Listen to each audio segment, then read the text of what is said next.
பொங்கல் அன்னைக்கு நாங்க எல்லாரும் கிளம்பி சென்னைக்கு பக்கத்துல இருக்கிற ஒரு குட்டி கிராமத்துக்கு போனோம். நாங்க போன நேரம் ஒரு அக்கா மாடை பூஜைக்கு கூட்டிட்டு போயிட்டு இருந்தாங்க. பூஜையை முடிச்சுட்டு மாட்டுக்கு வாழைப்பழம் கொடுத்து பொங்கல் வைக்க ஸ்டார்ட் பண்ணிட்டாங்க. நாங்களும் அப்படியே கிராமத்தை சுத்தி பார்க்க கிளம்பிட்டோம். எல்லார் வீட்டு வாசல்லையும் கோலம்லாம் சும்மா சூப்பரா விதவிதமா போட்டிருந்தாங்க.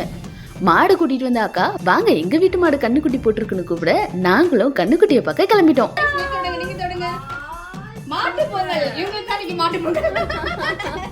கண்ணுக்குட்டிக்கு சிண்டுன்னு பேர் வச்சோம்.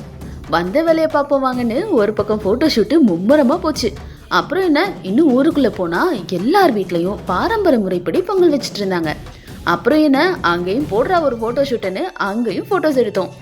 அங்கே இருந்த தாத்தா பொங்கல் ரெடியாக லேட் ஆகும், அதுக்குள்ளே வாங்க உட்காருங்க அப்படின்னு எங்களுக்கு கட்டில் போட, இன்னொரு அண்ணா போய் இந்தாங்க ஜூஸ் குடிங்க அப்படின்னு ஜூஸ் வாங்கிட்டு வர சூப்பராக எங்களை கவனிச்சுக்கிட்டாங்க. கதை பேசினதுல வந்த வேலையவே மறந்துட்டோன்னா பாருங்களேன். பொங்கல் பொங்க ஆரம்பிச்சதும் யாருக்கு ஹாப்பியோ இல்லையோங்க, எங்க வீட்டு குட்டீஸ்க்கு செம்ம ஹாப்பி. அதை நீங்களே பாருங்களேன்.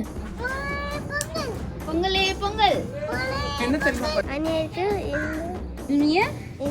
பொங்கல் தின நல்வாழ்த்துக்கள்.